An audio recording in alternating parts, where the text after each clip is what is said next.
নমস্কার, আপনারা দেখছেন পিবি নিউজ। আপনাদের সঙ্গে রয়েছে আমি, সাথেই নজর রাখবো এই মুহূর্তের খবরের দিকে। এবারে দুয়ারের সরকার শিবিরে লাগলো তৃণমূলের রং। ওয়ার্ড অফিস এবং তৃণমূল কাউন্সিলরের বাড়িতেই বসলো দুয়ারে সরকারের শিবির। ইংরেজবাজার পৌরসভার ৩ নম্বর ওয়ার্ডের কাউন্সিলর মনীষা সাহা মণ্ডলের ওয়ার্ড অফিস এবং বাড়িতে আজ আয়োজন করা হয়েছিল এই দুয়ারে সরকার শিবিরের। কিন্তু সরকারি কর্মসূচি এইভাবে কি বাড়িতে এবং ওয়ার্ড অফিসে করা যায় তা নিয়ে উঠছে প্রশ্ন। যদিও এই বিষয়ে তৃণমূল কাউন্সিলরের সাফাই, হ্যাঁ অবশ্যই করা যায়, তবে এটি অফিসিয়াল প্রোটোকল, তারা যেখানে করতে বলেছেন সেখানেই আমরা করেছি।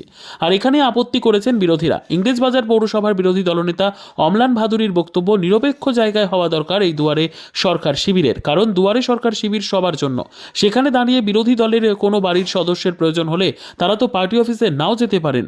আমরা পৌরসভার বিওসি মিটিংয়ে বিষয়টি তুলব। এ বিষয়ে ইংরেজবাজার পৌরসভার চেয়ারম্যান কৃষ্ণেন্দু নারায়ণ চৌধুরী জানান, ওটি দলীয় কার্যালয় নয়, ওখানে কাউন্সিলর বসেন, সেই বাড়িতে কাউন্সিলর থাকে না, হতেই পারে দাবি ইংরেজবাজার পৌরসভার চেয়ারম্যান। সরকারি কর্মসূচি বাড়িতে করা যায়?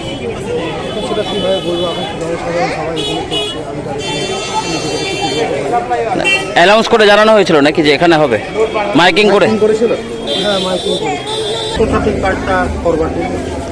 কোথায় হয়েছে এটা? কোথায় হচ্ছে এটা? কোথায়? আপনার কাউন্সিলরের ক্যাম্প অফিস, মানে পার্টি অফিস? পার্টি অফিস বলে জানে না, আমাদের যেটা অ্যানাউন্স করেছে ক্যাম্প অফিস। ক্যাম্প অফিসের পাশে কি ওর বাড়ি? এটা কি ওনার বাড়ি? তাও বলতে পারি। Bureau report, PB news. Sun hospital, এখানে যে কোনো রকমের চিকিৎসার বিশ্বস্ত প্রতিষ্ঠান। খুবই কম খরচে বিশ্বমানের চিকিৎসা প্রদান করে থাকে। উন্নত মানের ওয়ার্ড কেবিন, পরিষ্কার পরিচ্ছন্ন পরিবেশ দ্বারা সুসজ্জিত চিকিৎসা ব্যবস্থা রয়েছে। এছাড়া স্বাস্থ্যসাথী কাজেও পরিষেবা প্রদান করা হয়।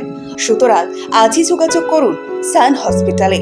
ঠিকানা জিটি রোড, ভাঙাকুঠি, বর্ধমান।